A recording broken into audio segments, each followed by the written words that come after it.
Alors, mon Saiyajin, certains utilisent l'ammoniac pour être plus performants, pour porter plus lourd, pour gagner plus de masse musculaire, pour être plus vigilant, pour être plus... pour avoir la niaque. Je vais te partager aujourd'hui mon point de vue sur ce gaz incolore, d'accord? Déjà, commençons par la base. Tu sais bien que, à la base, le corps médical utilise l'ammoniac pour les gens qui sont dans le coma. Tu leur fais sniffer un peu d'ammoniac et ils se réveillent. Ils passent de l'état d'inconscient à l'état de conscience. Déjà, comment ça fonctionne? Et ensuite, je t'expliquerai comment est-ce que l'ammoniac peut avoir un rôle sur le gain de force pour que tu puisses prendre plus de masse musculaire. Mais avant tout, laisse-moi t'expliquer comment on passe de l'état d'inconscient à l'état de conscience. En fait, l'ammoniac permet de booster ce qu'on appelle ton système nerveux sympathique. Au cours de la vidéo, quand tu finiras de regarder cette vidéo, tu comprendras tous les termes barbares que j'emploie, d'accord? Donc, reste bien connecté jusqu'à la fin. Tu vois bien? Je t'explique. Déjà, grosso modo, et ensuite je rentre dans les détails. En boostant ton système nerveux sympathique, la conséquence directe, c'est que une partie de ton cerveau qu'on appelle l'hypophyse va agir sur des glandes surrénales, des glandes qui se situent au-dessus du terrain. Et ces glandes sécrètent des hormones qui vont te permettre de passer de l'état d'inconscient à l'état de conscience. Quelles sont ces hormones? L'hormone du stress, le cortisol. Tu es réveillé, tu es vigilant. L'adrénaline, regain d'énergie. C'est pour ça que tu arrives, et c'est pour ça que même des coachs, eh bien, lorsqu'ils accompagnent leurs champions dans des rings de boxe, eh bien, quand leurs boxeurs se prennent des KO, eh bien, les coachs, tu vois, en scred, ils passent un petit peu d'ammoniac à sniffer. Et du coup, les boxeurs, ils reprennent conscience, d'accord? Voilà, et ils continuent à se battre. C'est pas très sain comme approche. Et justement, je voulais parler de ça, de l'approche un petit peu malsaine de l'utilisation de l'ammoniac. Voilà à quoi sert à l'origine l'ammoniac, d'accord? C'est donc un produit utilisé par des médecins, par le corps médical, pour réveiller les gens lorsqu'ils tombent dans le coma. Mais pour que tu puisses comprendre comment est-ce que c'est possible, il faut définir et comprendre comment fonctionne le système nerveux. Puisque l'ammoniac a un effet sur le système nerveux, il faut d'abord comprendre ce que c'est. C'est un ensemble d'éléments du tissu nerveux qui contrôle tes fonctions vitales. C'est ça le système nerveux. Je répète, le système nerveux est un ensemble d'éléments du tissu nerveux qui contrôle tes fonctions vitales, comme la respiration. Et effectivement, l'ammoniac permet d'avoir une meilleure irrigation sanguine dans l'ensemble du corps, mais aussi dans ton cerveau. C'est pour ça que tu arrives à passer de l'état d'inconscience à l'état de conscience. Deuxièmement, l'ammoniac permet aussi d'agir sur la motricité. Tu vas pouvoir sécréter plus d'adrénaline, donc les glandes surrénales sécrètent plus d'adrénaline, et donc tu vas être en mode actif, tu vas pouvoir porter un peu plus lourd, d'une façon un petit peu plus agressive, tu vois? Donc ça a un impact sur la respiration, mais aussi sur la motricité. Une fois que tu as compris ça, quelles sont les conséquences néfastes? Même si effectivement l'ammoniac n'est pas considéré comme un produit dopant, il peut avoir des lésions graves, voire fatales sur ton corps. Des lésions cérébrales, des lésions au niveau nasal, parce que ça irrite extrêmement ton nez.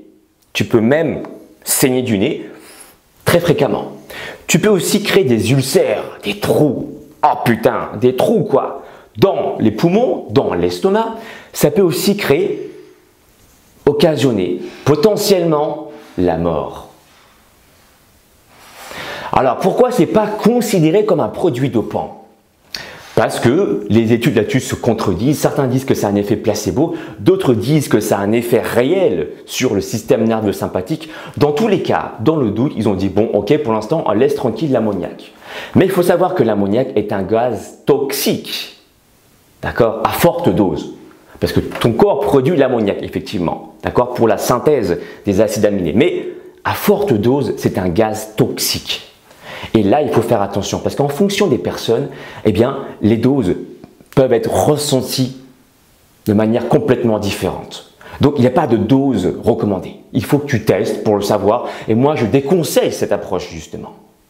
Pourquoi devoir avoir recours à ce complément alimentaire, sachant que ça peut occasionner des risques pour ta santé, sachant que tu peux t'y prendre naturellement? On a dit, l'ammoniac permet de booster ta motivation, permet de passer de l'état d'inconscient à l'état de conscience. Mais je veux dire, aujourd'hui, un mec normal, d'accord, qui s'entraîne 3-4 fois dans la semaine, qui souhaite se remettre en forme, quel est l'intérêt pour lui de consommer de l'ammoniac si ce n'est que de gagner un peu de motivation? Tous les risques qu'il va prendre dans sa gueule, des lésions pulmonaires, des lésions cérébrales, pour être un petit peu plus motivé. Moi, mon approche, c'est la suivante. J'ai envie de lui poser la question à cette personne, qu'est-ce que tu pourrais changer dans ton quotidien pour te rendre plus motivé lorsque tu effectueras ta séance de sport? Parce que l'ammoniac, pour 95% des personnes qui l'utilisent hors compétition, c'est juste pour un regain d'énergie, pour avoir la niaque. Moi, quand je m'entraîne, moi pas animaux, quand je m'entraîne, je suis hyper déterminé. Parce qu'à côté, je fais attention à mon hygiène alimentaire, à mon hygiène de santé, comme par exemple, je me repose bien, je dors suffisamment bien, je m'alimente suffisamment bien. Et juste avec ces facteurs, tu arrives à rester déterminé et motivé. Tu te fixes un objectif et puis c'est bon. Tu vois ce que je veux dire? Pourquoi avoir recours à un produit pour t'aider à te motiver? Non! Si tu peux le faire naturellement déjà, commence par la base. Avant de vouloir mettre un turbo dans ta voiture, vérifie d'abord l'état de tes pneus pour savoir si tu peux rouler normalement déjà. Tu comprends? Après, voilà, pour les compétiteurs, c'est encore une autre histoire, un autre débat. Ce n'est pas le débat du jour. Mais pour les personnes lambda qui souhaitent juste être motivées, les gars, par exemple, consommez un conseil de Damien qui est médecin spécialiste en micronutrition. On en a beaucoup parlé dans une vidéo précédente. Consommez des œufs par exemple. Pourquoi? Les œufs contiennent des acides aminés comme la tyrosine. Et la tyrosine va avoir un impact direct sur la dopamine, un neurotransmetteur responsable de la vigilance et de la motivation. Donc en gros, en consommant plus d'œufs, en faisant plus attention à ton alimentation, eh bien tu vas déjà impacter ta motivation et ta détermination. Pas la peine de sniffer de l'ammoniac pour avoir cet effet-là. Tu comprends?